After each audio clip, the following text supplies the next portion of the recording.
Record. Okay, recording has started. I'd like to introduce you to Dr. Mary Pat McAndrews. She is the Director, Neuropsychology Clinic at Toronto Western Hospital and the Division Head of Clinical and Computation Neuroscience at Krembil Research Institute. Welcome. Thank you. So Mary Pat is a clinical neuropsychologist and cognitive neuroscientist at Krembil Brain Institute at UHN. Her research focuses on memory networks using functional neuroimaging and EEG, MEG, studies of patients with medial temporal lobe damage, and brain simulation techniques to understand how these networks are organized and modified by focal damage or therapies. She also does a lot more. I'm not going to read the whole bio, but I will let her start her presentation so that we could be mindful of time. So thank you for being here. Thanks very much for the invitation, Veronica. And congrats to everybody for their successful acknowledgement of National Volunteer Week. And I'm happy to participate. So everything that Veronica just told you about is what I do in my real life. But like everybody else, my world's been turned upside down by COVID. And so what I'm going to tell you about or talk with you about today is a little bit about the kinds of things that myself and some of my colleagues have been doing where we've been turning our attention to some of the aspects about COVID, both in terms of things all involving brain and mental health. So again, cognition is a big part of what I do, how we think, how our brains work. Both in terms of our ability to solve problems, remember things, pay attention, as well as our kind of emotional control and well-being. So I'll talk a little bit about both of those kinds of things. And I want to just share with you a little bit of mine and my colleagues' journey over the last year and a bit since COVID kind of unearthed the apple cart for all of us. So next slide, here we go. So how it began. So all of us, of course, were seeing what was happening to frontline healthcare providers in the U.S. Starting in December, January of 2020. And of course, then we had our COVID-19 kind of shutdown in Ontario in March 2016. I'll share a little nugget that because we stopped virtually all of our regular work, I actually volunteered to do screening at the doors for the first week, which was actually coincided with my birthday, which was March 16.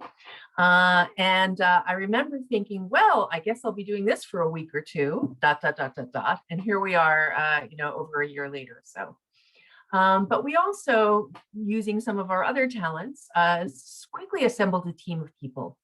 Because we knew that there was going to be some stress and strain on the frontline healthcare providers at UHN. So we assembled a team that involved psychiatry, and the names are here for you, as well as psychology in early April of 2020. And really with a kind of mandate to try and figure out how to get together something quickly that we would think would be able to address the concerns and needs of our healthcare providers. So we were working kind of off general best principles, but really not with any profound knowledge of what we were going to see in COVID world. So we generated something, or put together something that we called UHN Cares for COVID-19 mental health supports. And you can actually see this on the intranet, and it's available to anybody within UHN, volunteers, students, everyone.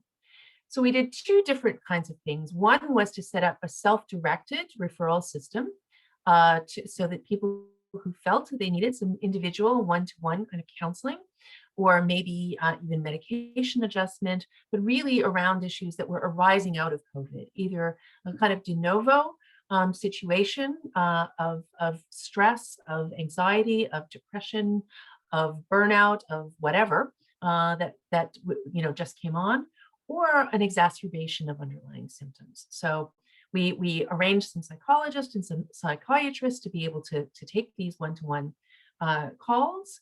And we also the team developed a series of what we called infographics and a couple of videos.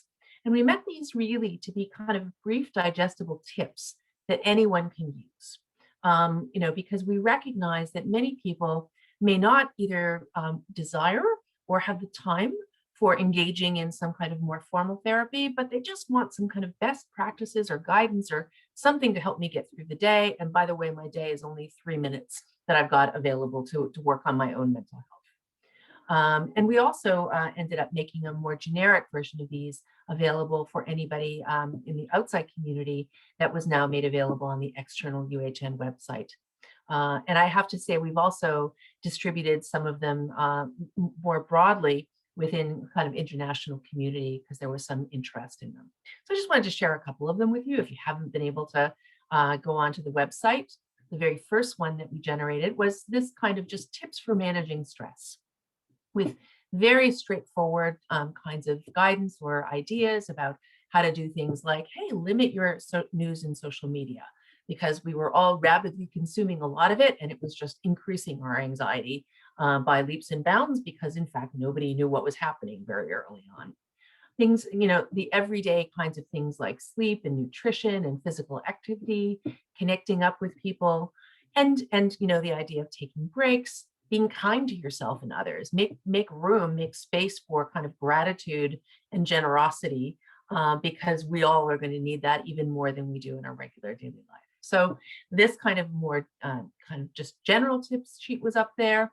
And then we also worked to say, okay, well, what are some of the things that we're hearing from people? What are some of the very specific things that they'd like to work on a little bit, or get some strategies or advice as to how to work around? So one of the things that was especially important and has been important throughout, and I should also just back up and say, some of these ideas came from talking to colleagues. Some of those ideas just came from listening to the weekly forums that were, held by Kevin White, our CEO, and hearing the kinds of questions that were coming up for people. So we tried to kind of take that information in from wherever we could. So obviously uncertainty was a major stressor, because nobody knew exactly what the deal was. And the information seemed to be changing day to day. You don't need a mask. You do need a mask. You need this. You don't need that, etc. And so much of this, the kinds of tips are really, first of all, just trying to normalize, to make it obvious that, look, you're not alone in this boat. Everybody's in this boat. But also to try and get people to use very specific kinds of things. So in many cases, healthcare experts were feeling distressed by the uncertainty, because they're not used to operating in that way, right? We all get very specialized training. We think we're practicing up to our full scope of practice. We feel like we're the experts in medical care, and all of a sudden we're not the experts, because there is not very much expertise out there. And not only to our patients, but to our family members who said, hey, you work in a hospital, you must know the answer to this. So we had to kind of realize that we had to accept the idea that we were outside of our comfort zone.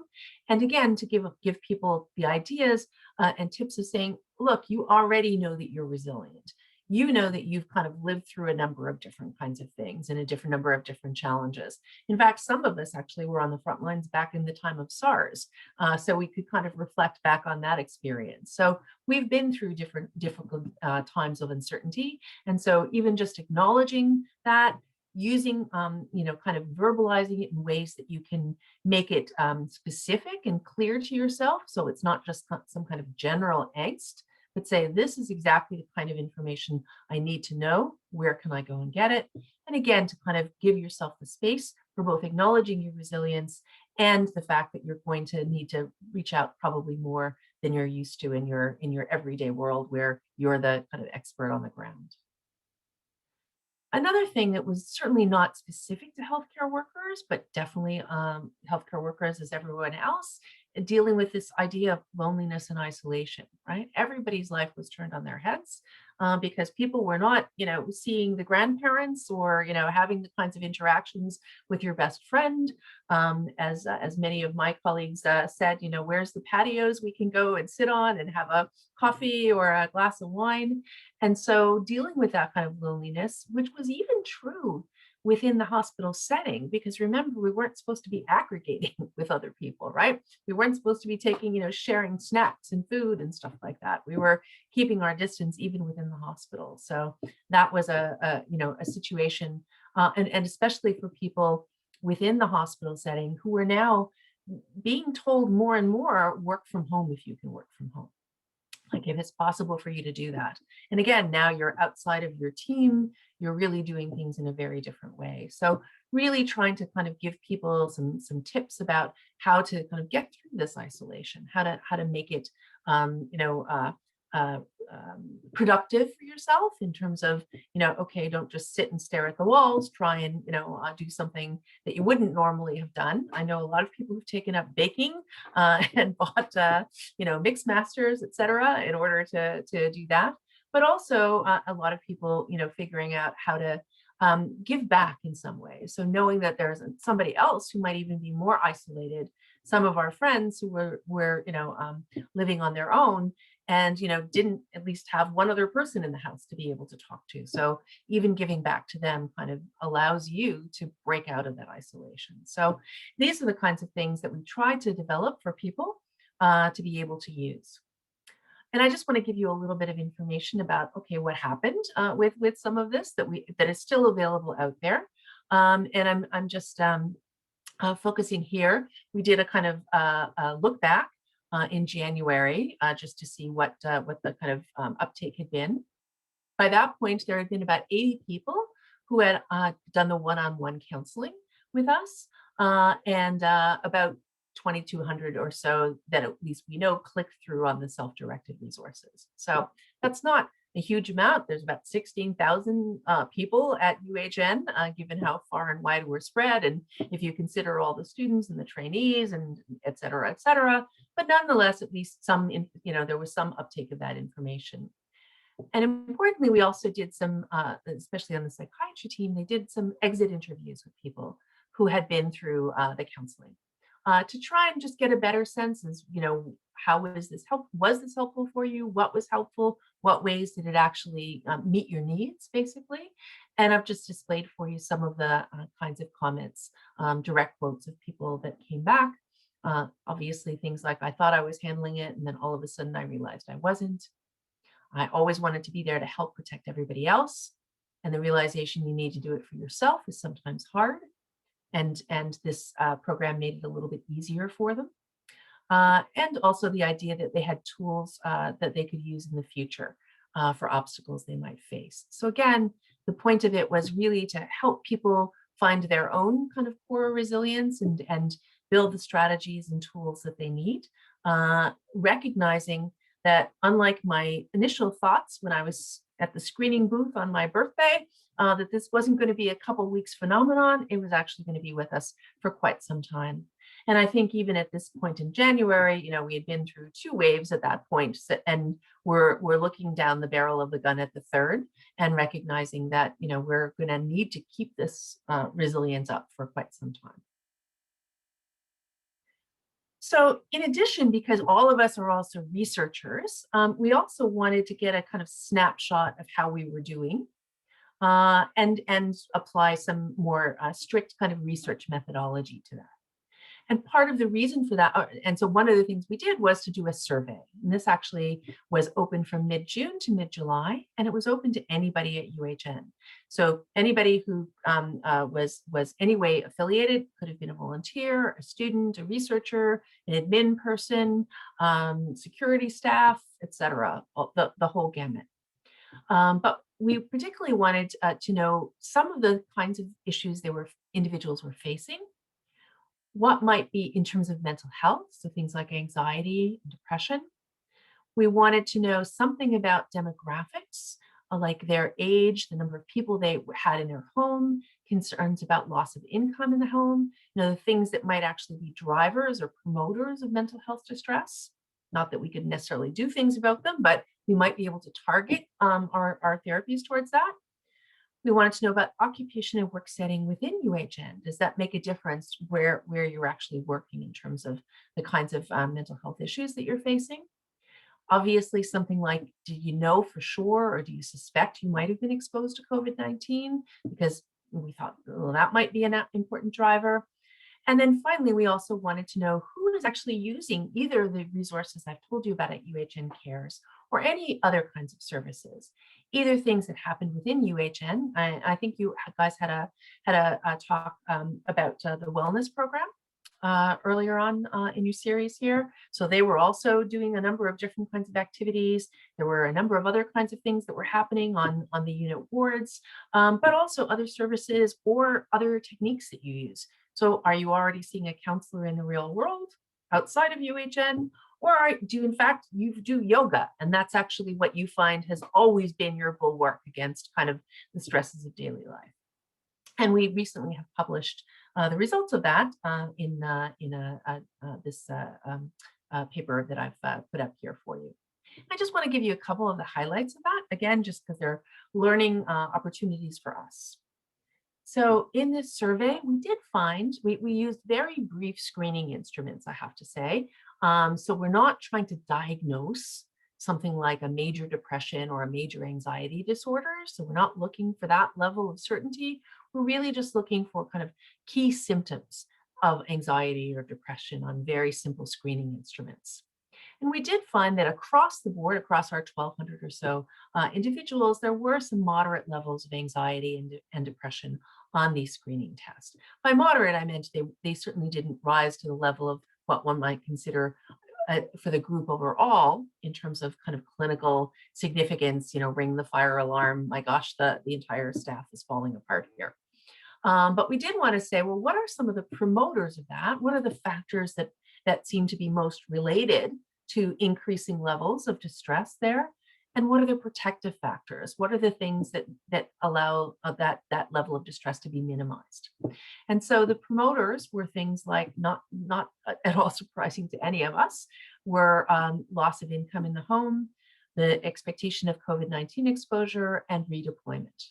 So these were things that were really, people were finding really difficult, or the difficulty in meeting those challenges was actually driving up those levels of anxiety and depression. And again, they're not surprising, and I think that they would be true of the general population, not just the healthcare workers. And in fact, it was true kind of across the board for all of our different people, so even for research staff. But the protective factors were age. So interestingly, this has come up in other kinds of COVID surveys about mental health as well. And there's a lot of different kinds of suspicions or hypotheses about what about age is protective for you. The simplest idea is, heck, you've gone through a lot already, and you actually know what your core resilience is. You've been, you've seen a lot of other kinds of stressors in your life. You've gotten through them, and by gosh, you're going to be able to get through this one as well. That's one hypothesis. The other hypothesis is that in general, as with aging from middle into older years, there's actually a more kind of positivity bias. So in general, older individuals may find it, the glass is more half full than half empty. So that could be explaining it too. But in either case, that was a protective factor. We also asked people on questionnaires to rate two other kinds of dimensions. One is their resilience, and there are psychologically valid scales for asking this kind of question about people, how easily they bounce back from difficulties. So not surprisingly, the higher the resilience, the lower the mental distress.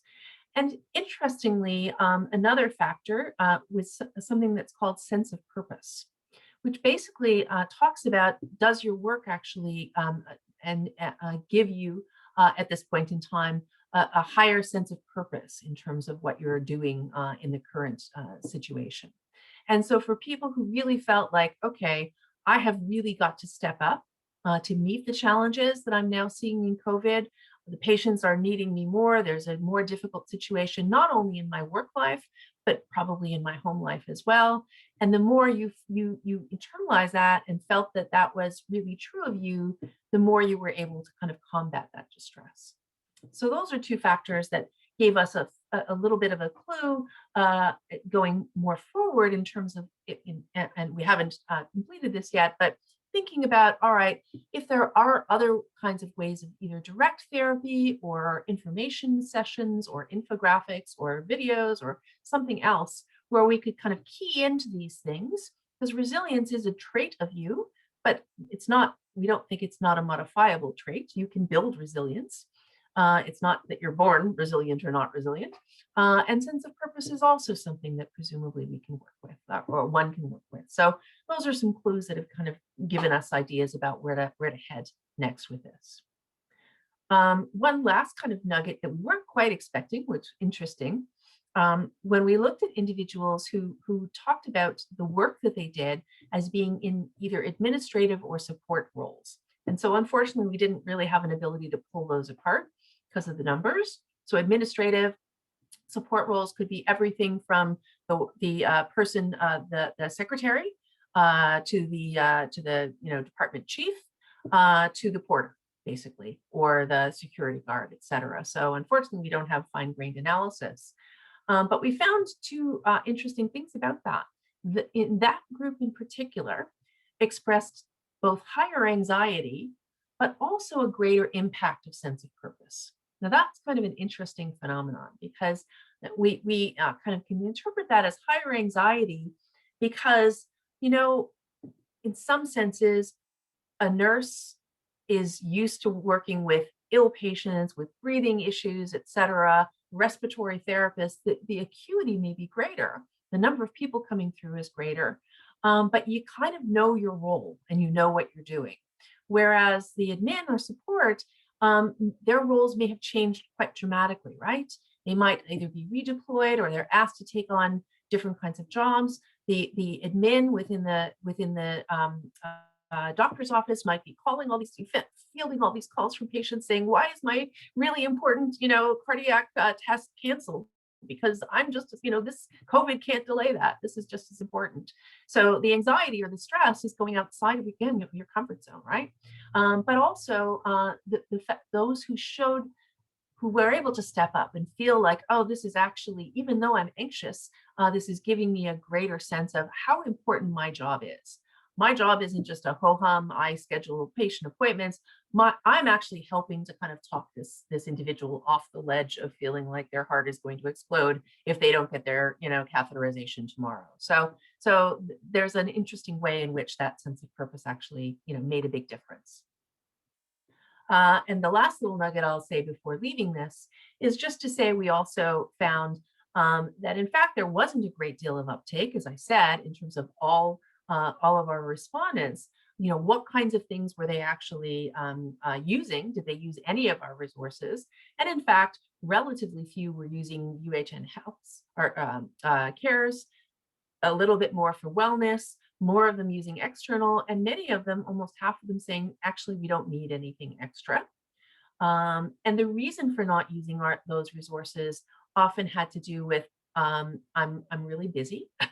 Like I'm working, up to my eyeballs here. I don't have any time for doing this, but if I get a moment, maybe I'll read an infographic.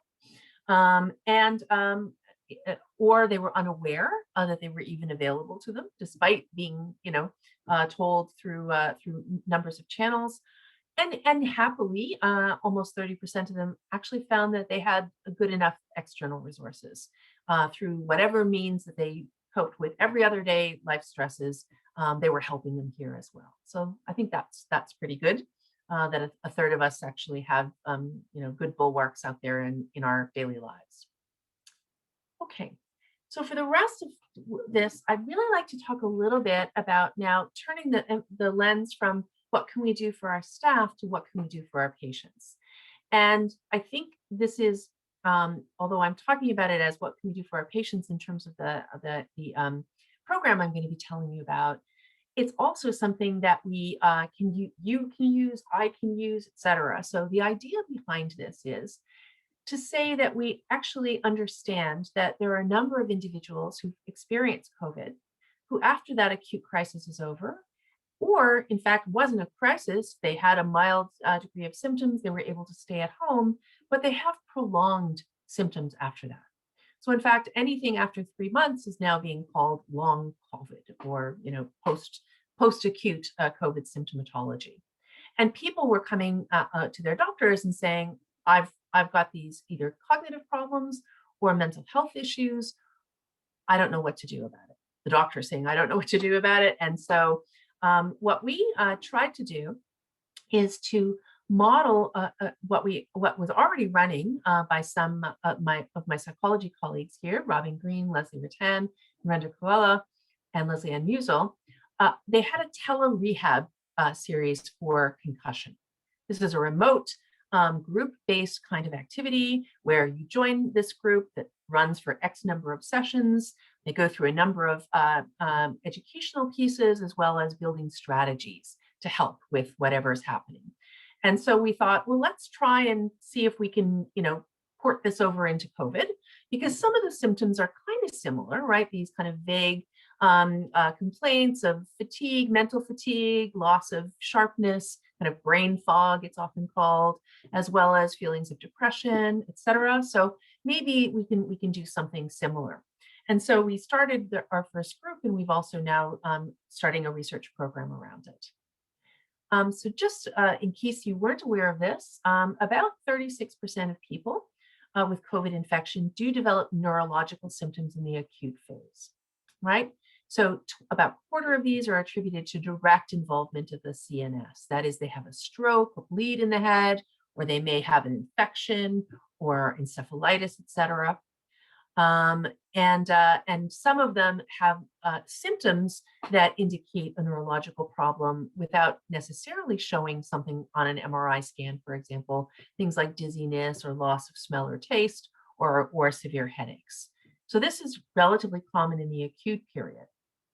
But there are also these persisting symptoms. They're not particularly well defined, although I'll show you a slide next that shows what some of them are. And you've probably heard the term either long haulers or post-COVID syndrome.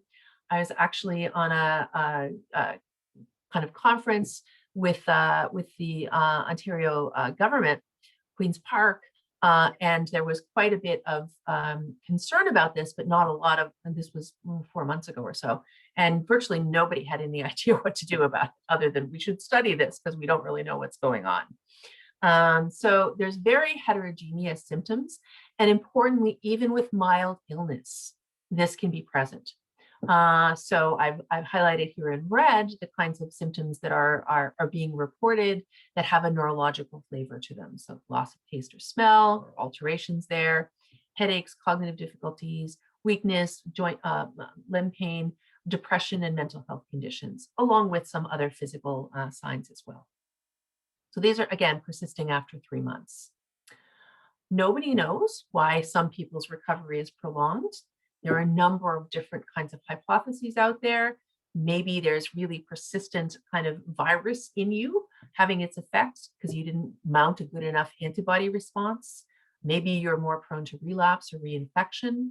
There can be secondary downstream effects of the infection in terms of inflammation or immune responses. There can be overall deconditioning, or it could actually be that you have a pre-existing vulnerability. And so now COVID has actually exacerbated that. And there are certainly a whole host of situational factors which don't help either your mental or your cognitive health under any circumstances, right? So things like changes in work demands, stigma, disruption of your home life, fear of transmission, social isolation, any of those things on their own can have significant impacts on cognition and mental health. Okay, so just as a kind of little brief summary before we get into some of the specifics, COVID is associated with numerous neurological sequelae. These can appear even with very mild symptoms in mild cases, can exacerbate pre-existing, and these societal impacts can be associated with significant morbidity in and of themselves. So we can often think of these things as multifactorial and kind of gears grinding against one another, right? So there can be, these cognitive changes. People talk about this brain fog, having poor judgment, poor memory, they can't concentrate anymore. Those kind of interact with some of the physical symptoms that they have in terms of headache, chest pain, often these cardiac symptoms, and then on the mood and anxiety, depression, and emotional ability. And each of these gears can grind with one another, right? So there can actually be a synergistic effect and a vicious cycle that sets itself up. So I think I've talked a bit about this before, but they're mostly multifactorial. There are direct effects on the brain. We know this now. There can be low oxygen levels, so especially in people who have been ventilated, for example. There can be these extreme immune responses that we've seen that can actually damage something called the blood-brain barrier, which kind of keeps bad things out of your brain, and now may allow more inflammation from the body to actually, or even virus particulates to actually come into the brain. There can be complications from this ICU stay, and there's many, before COVID, we already had research suggesting that if you've been intubated and in the ICU for some period of time, that's going to come with a cost to cognition and to mental health. And as I said, there can be direct stroke-like things. But there are many indirect factors as well that are going to play a role as well. And it's kind of really important to know about these indirect factors because some of them might be things we can target in terms of treatments. We might not be able to suck out the inflammatory, stuff that's happening in your brain, and we can quiet them down with steroids, but those have their own negative consequences to cognition and mental health. But maybe we can do some things about some of these other things like life stressors, sleep disruption, et cetera. And so that's really kind of the aim of this idea to be able to attack not the physical symptoms with our intervention, because we're not going to be able to do that, but maybe to talk more directly about the cognitive and emotional symptoms. And as I said, there's this interplay amongst all of these symptoms, and stress just exacerbates that interplay.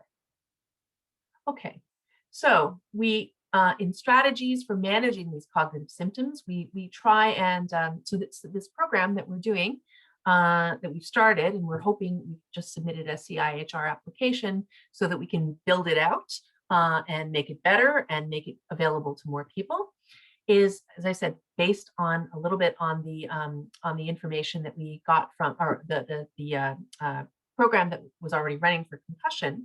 And we realized very early on we needed to add some additional experts because there were many questions, as you might imagine, like in your last session, where people were asking questions directly about the virus or about their heart or about other kinds of things that as psychologists we're not the best to answer, and we don't want to just tell people we don't know. So we actually ask the experts to give us some time as well in these sessions.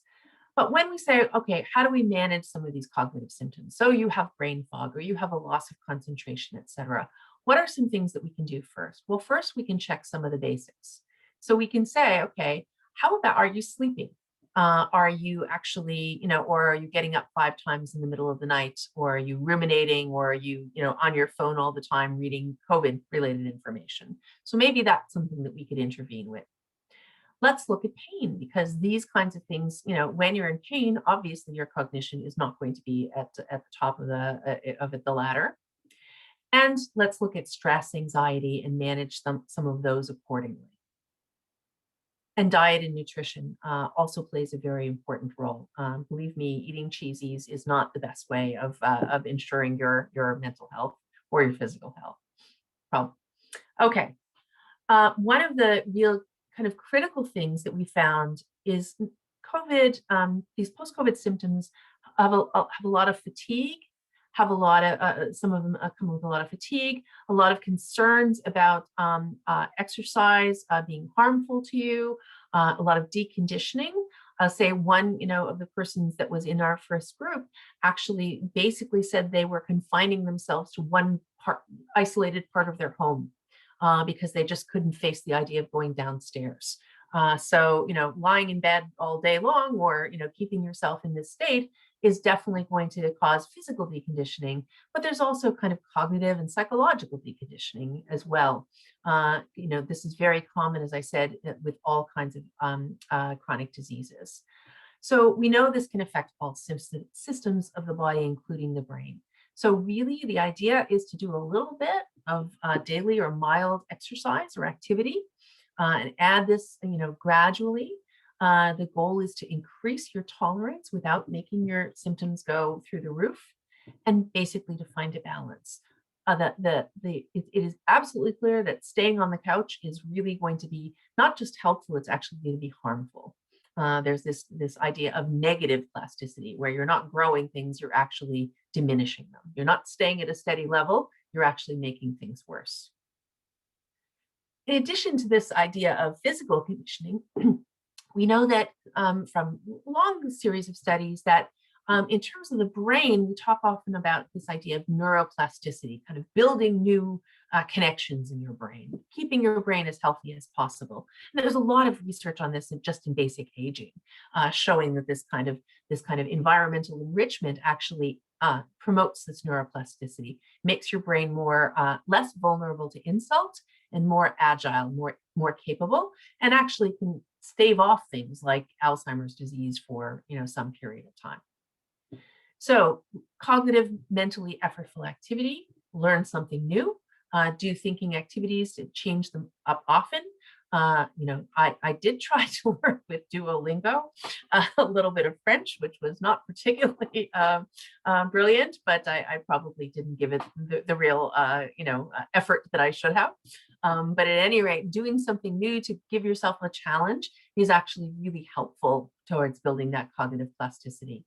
We already talked a little bit about the physical exercise, but also another kind of thing. Now, this seems crazy in COVID time. I absolutely know that. But social interactions have turned out to be one of the key factors that people have looked at when we've talked about in the aging literature.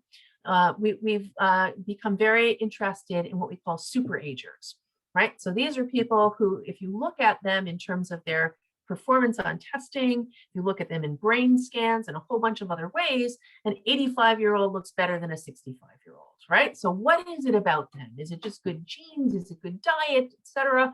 Are they exercising a lot? Yes, yes, yes, yes. But it turned out one of the really critical factors in the superagers was social interactions. And that actually was able to really help that neuroplasticity. So whether, COVID clearly makes that a lot worse, but, Zooms are still social engagement. And myself and my brother, who lives in Washington, D.C., as well as some friends in Toronto, we found games like trivia games that you could play online, and all logged into there, and we had some rousing, fun games, not quite as nice as being in person, but still allowing us to have that kind of interaction, right? So I think those are really key nuggets to kind of keep not only your brain healthy during COVID, but in everyday experience as well. We do know that it comes with COVID, like other chronic illnesses, comes with this kind of wall of fatigue, right?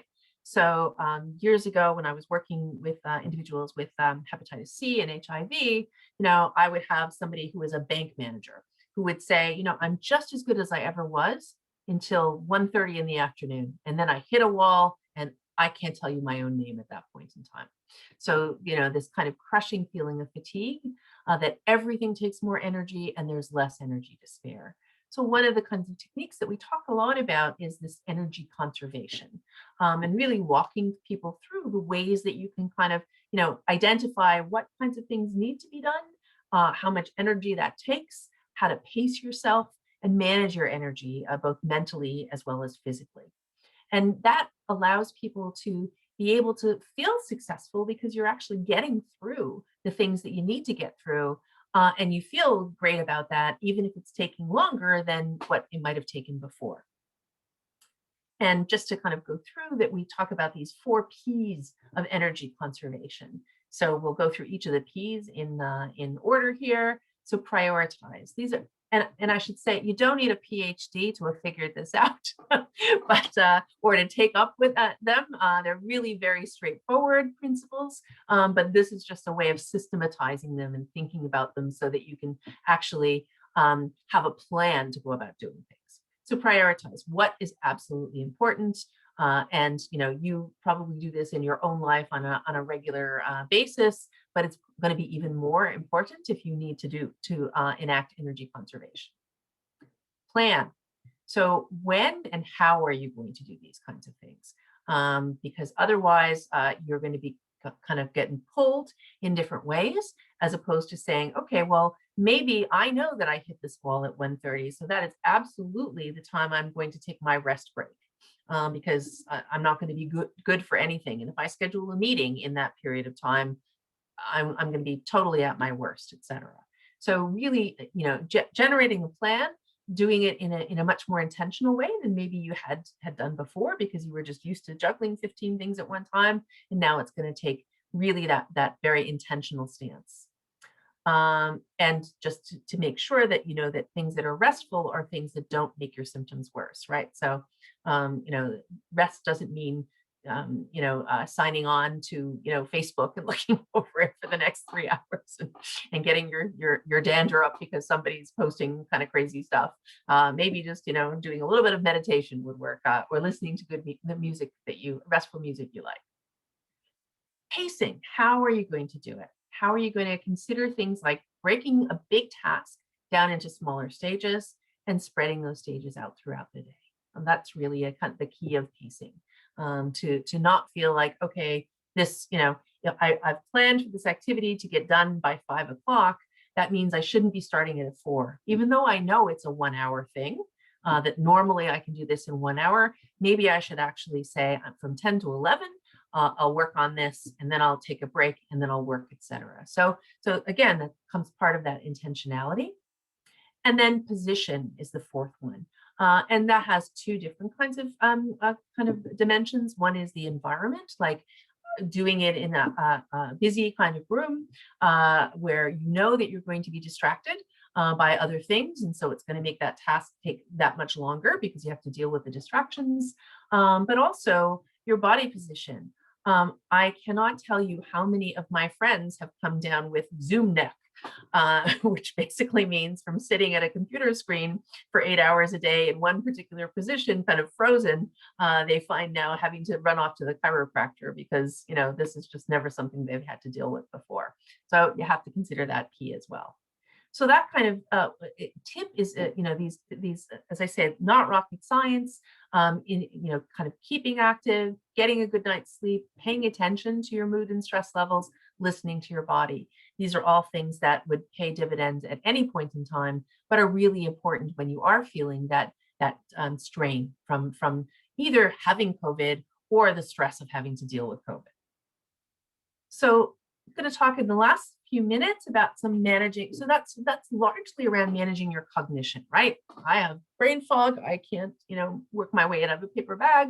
I can't, do dinner preparation or homeschooling with my kid or whatever.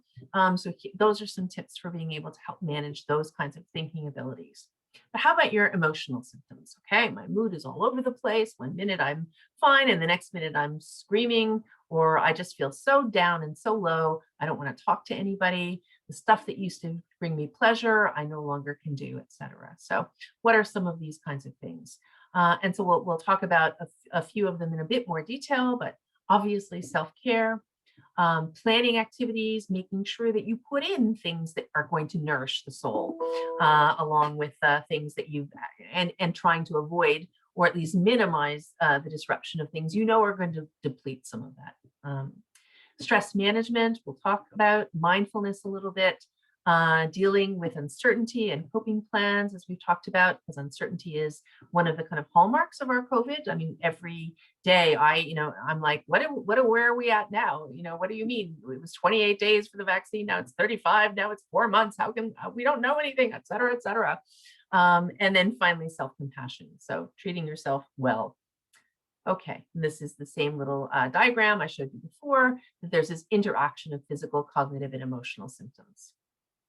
So what we need to do is to figure out what is triggering us, to adopt some effective coping strategies, to seek treatment if needed, and how to avoid that vicious cycle where the physical causes disruption in cognition and emotions, and they feed into one another. So the 4 A's of stress management. This is, helpful, as I said, in any situation, COVID or not. Avoid unnecessary stress, right? Learn how to say no. This is just the most important thing that I try and teach my trainees as they're coming up, because of course, everybody wants to say yes for a whole host of reasons, right? One, you want to be a good citizen, you want to help out your colleague or your neighbor, You want to maybe advance in your career. So the more you take on your plate, maybe, and you can be successful, you can show the boss, look how good I am, et cetera. There are 1,000 reasons to say yes. But sometimes it's really important to be able to say no. And this kind of goes along with the rubric of under-promising and over-delivering, right? So saying yes to too many things means you're over-promising, basically, because no one can do all of that, right? So reduce your to-do list to the ones that are important for however you've strategized or triaged importance. Alter the situation. So sometimes that's easier said than done. If the situation is really about something that's so external to you that you are not in the position of power to be able to say, well, I can't work, this double shift, or I can't do the following kind of thing. Maybe the situation, at least the least you could do is to try and find a way of non-confrontationally saying, okay, this time, yes, but really we can't continue along these lines. And here's why this is not working. Or, can we compromise? Can we do something different? Because if we don't even try to alter it, then we just kind of absorb that negative feeling and just stew, right? We just say, oh God, they asked me to do this and I can't possibly do it. And now I'm just going to sit here and be miserable about it and work myself into a lather. Adapt to the stressor. Again, sometimes we put remarkable expectations on ourselves that we aren't going to be able to meet. So maybe we need to adjust our standards in terms of what we think we should be able to accomplish in a given day, right? In the old days, when we could take snacks into school for the kids, I'm going to bake 50 dozen cookies for your classmates, et cetera. Maybe, a dozen will be just as good, et cetera. So adjust the standards, adapt to the stressor itself, and reframe the problem if you can.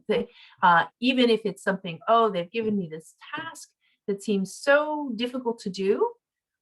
If I can say, all right, let me see, are they just trying to kind of bury me under the sand here? It may not be that. It may be actually they think you're the best of the lot, and they think you're able to step up and handle that. So reframe the problem. It might not be something that you can change, but it might be something that you can think about differently. And accept the things you can't change. So this is the kind of golden rule. Don't try and control the uncontrollable. Some of us just have miserable situations on occasion, or the bad boss, or the whatever, that doesn't rise to the level of, escalating to HR or something like that. So, usually the best thing to do is share with a trusted friend. The worst thing to do, I will say, even though it's not on this list, is to send that email that you wrote in response to that bad situation. There's virtually never a good reason to send it immediately after writing it. There's always a good reason to say, okay, I'm going to put this away. I'm going to look at it tomorrow. I'm going to share it with my good friend and ask whether or not this seems like an email that should go out in the world or not. Okay, and the last little bit, we can talk about mindfulness. So I think mindfulness is the new panacea, right? It's basically something, when anybody talks about any kind of stress, it's like, oh, you should try mindfulness, right? So we'll just go a little bit through some of the mindfulness ideas. So the key to mindfulness is that it's really about paying attention to something. And so you're very intentional about it. You're doing it on purpose. You're in the present moment. You're not thinking about plans for the future or what happened yesterday. And you're doing it in a very non-judgmental fashion. So you're really basically like an observer of your own body or mind. And I like this kind of quote here, that most people assume meditation is all about stopping thoughts, getting rid of emotions, and somehow controlling the mind, right? Like empty your mind and meditate. In the mindfulness tradition, it's actually about stepping back, seeing that thought clearly, witnessing it coming and going, right? So recognizing what you're feeling, labeling it, etc., without judgment, and kind of in being in that very moment. And there are a number of different kinds of exercises that might not immediately sound like they're actually helping you to deal with stress, but it turns out in some ways they are. or in some way they are, by allowing you to be in that present moment. So this is, again, from an infographic that we have up here. And it's one of many mindfulness exercises. You can actually Google and see a whole bunch of them. This one's called Soles of the Feet. And the idea is when we're feeling overwhelmed or emotionally distressed, we can ground ourselves in the present by breathing deeply and paying attention to the sensation of our feet on the floor. So for example, you can bring your attention to the point of contact between your body and the earth. Focus your attention on the sensations of your feet. Notice things like how, your socks feel, or whether your shoes feel too tight, etc. And again, the idea is don't let your mind wander away from that, because the easy thing to do is then to get back into that ruminative cycle. I was feeling stressed because I have this deadline I know I'm not going to meet, and I blah, blah, blah. I'm taking my moment out to do soles of the feet or another mindfulness exercise. And if and I'm giving myself, 3 minutes to do it. And I've got a timer to allow myself to know when those 3 minutes are up. But if I start wondering and thinking again about my deadline and my anxiety, et cetera, I've undermined this exercise. So it's really about bringing yourself, into that centering kind of moment. Mindful breathing is another kind of way, belly breathing it's called. And again, it's an exercise that once again has the opportunity to kind of just feel your own body, remove all distractions, all other thoughts. Your thoughts are really just centered on your own body. So those other things can't penetrate. You're really just noticing things. And actually this kind of exercise actually has real life benefits, not only psychologically, but also in terms of being able to release particular kinds of hormones that will be helpful for relaxing. So coping with anxiety or uncertainty. Uncertainty gives rise to anxiety, the feeling like we're out of control, right? There's some feeling like there's danger out there, and there's more danger than we think we're going to be able to cope with. And so that's why we have anxiety. There's something we can't rise. There's a challenge we can't rise to. So what can we do to mitigate it? We can manage our expectations, as I said, in those 4 A's. We can say, okay, let me reframe the problem. What do I really need to do? Is it 50 dozen cookies or is it 1 dozen cookies? We can create a coping plan. What do I predict will happen in this situation? So I have to come up and give this speech tomorrow. Okay. Or I have to go, I'll do a better one that I do with my patients. I have to go through surgery. What's that going to be like? Okay. So what might happen after? Well, okay. So let's talk about what we could predict would be a likely outcome of that, how you'd be feeling, what kinds of, concerns you have, et cetera. And then now we've listed those things that you predict. How can we prepare for each of those, right? So I'm not going to be able to do for myself for the first couple of weeks after surgery. So what can we do to prepare? Well, maybe actually, if I live on my own, maybe I should make sure that I have a PSW or something to help me, et cetera. So all of a sudden, oh my God, this is a terrible situation. I don't know what I'm going to do. Now becomes a kind of problem to solve that you can break down into components and think through how you're actually going to meet it. And as I said before, recognize your resilience. All of us have been through challenges of bigger or lesser extents. We've weathered them, and kind of acknowledging that for yourself is important. Practicing self-compassion is the last of those. And again, these elements of mindfulness, being able to kind of withdraw from the world a bit, but not from yourself, right? To recognize kind of the common humanity in the sense of, okay, other people out there who are dealing with some of the same kinds of things. I'm not such a freak show for having all of these, terrible things going on with me. This is, really, we're all in this together. And then practicing self-kindness to be able to don't want to say reward yourself, but to recognize when you need a hug, basically. I saw somebody here getting a hug from their dog. And I often go to one of my cats. Usually the cats are like, what are you asking me for? But sometimes they're receptive to the hug. So, okay. And again, the basics of self-compassion are things like, because we activate our body's stress responses, these kinds of activities can help down-regulate that stress response. So it's not just a kind of, it's all in your head psychologically, there's actually things happening in your body that this kind of self-compassion mindfulness can actually help to down-regulate those triggers. So, things like caring or soothing can help to reduce those cortisol levels. And this idea of the care system, I love this description, the oxytocin, which is called the love hormone. It's actually a hormone that is released in abundance after childbirth, which many people say, well, that's why you're able to forget. Wow, that was a really, really good experience. Let's do it again. And endorphins, which are the feel-good opiates, are released, and they help to reduce stress and increase our feelings of safety. So take-home messages, and I'm sorry I didn't. I was going to leave the 15 minutes for a conversation, and I haven't. But if Veronica can post my email, and if anybody's got questions, I'm happy to chat with you. So take-home messages: there are long-lasting cognitive and emotional, as well as physical symptoms of COVID-19. We don't yet understand all of them. There are effective treatments and strategies that can help and prevent that vicious cycle of cognitive, physical, and emotional. And even if we don't understand the causes all that well, we can still treat some of those indirect effects or those symptoms. So we can still make some headway there. And the key is figuring out what works for an individual. So for one person, it's not a one size fits all. Fortunately, there's a bit of a basket of options for people, but you really do need to start with the very basics like sleep and exercise and nutrition, because those are definitely going to have an impact on you, and those are easy to work with.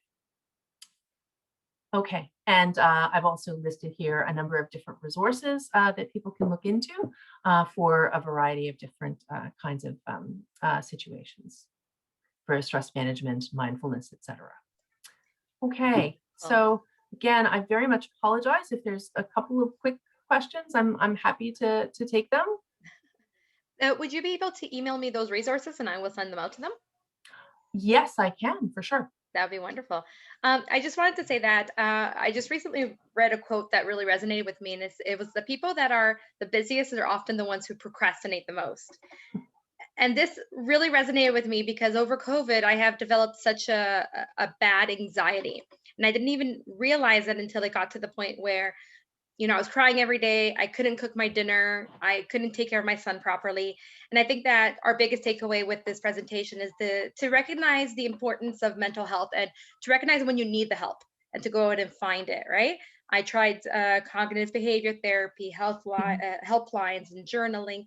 Some of that stuff didn't work for me, but getting outside and making lists worked for me because then I checked something off and I felt accomplished. So that kind of stuff, it's just recognizing yourself. Medication worked for me. I had to, get on some, but it's working.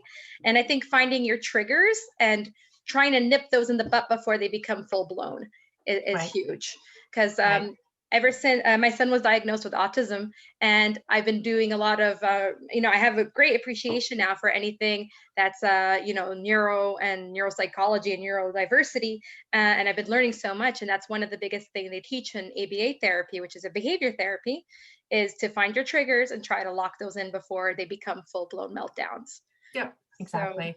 So, No, I think that's very true. And again, I kept emphasizing that we all have unique triggers, but we all have a wellstone of resilience as well.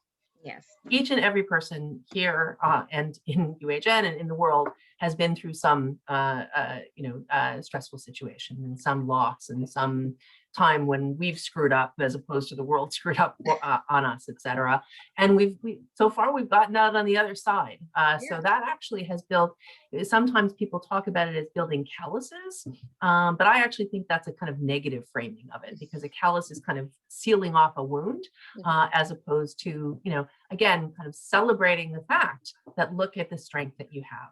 Right. And I think you're exactly right in terms of the kind of immediacy of being able to confront some of these kind of scarier things, right? Because as I said, for many of us, we feel like we're very together, right? We've managed to achieve so much in our lives, et cetera, our home lives, our social lives, our work lives, and how can we be falling apart? under these circumstances? What's wrong with us, etc. So I think that's before you go down that road, it's really important, as you said, to recognize what your triggers are and that there are lots of different ways of approaching those. Wonderful. One last question before you go real quickly. I put on here COVID toe question mark. What is that? COVID what? Toe. You had it on one of your slides. I'm sorry. So that slide I borrowed from Carmela Tartaglia, and I'm not sure what COVID toe is. Everybody go Google. I do know, so I should say that there actually had been a case report. I don't know what causes it. I assume that it's a coagulopathy. So one of the things, like a couple of things that we noticed early, which is are weird symptoms, right? The anosmia, the lack of smell and taste originally was the first clue there might be something going on in the brain. And people were like, well, that's a little bit weird.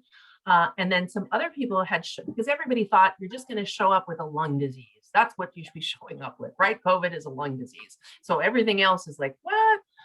And so some people were showing up, not so much with a lung problem, but with actually these almost like purplish or reddish toes or fingers, more in the feet than the hands, almost like a blood supply problem. Yeah. And that's what started people thinking a little bit about the kind of, well, maybe actually this is attacking vascular endothelium. Okay, so it's blood vessel problem, and that's why it's actually attacking the kidneys as well as the lungs, as well as the heart, as well as the brain, etc. So the COVID toe, I actually do know what it is, was that their clue that maybe it's a blood kind of clotting issue as opposed to just the cough and the chest. What you would think it is. Well, thank you so much for being here. And I'm sorry that we rushed you a little bit. No problem. It was a wonderful presentation. We very much appreciate it. Please go. It's 2:03. I have to go on to my next meeting. Yes, but I will send you the resources and I'll send my email address, and happy to answer any questions. And I hope everybody had a wonderful recognition week. Yay. Okay. Happy National Volunteer Week, everybody. I will be sending out the resources on Monday. Have a wonderful weekend. Thank you. Thanks. Bye, Veronica. Thank you. Bye.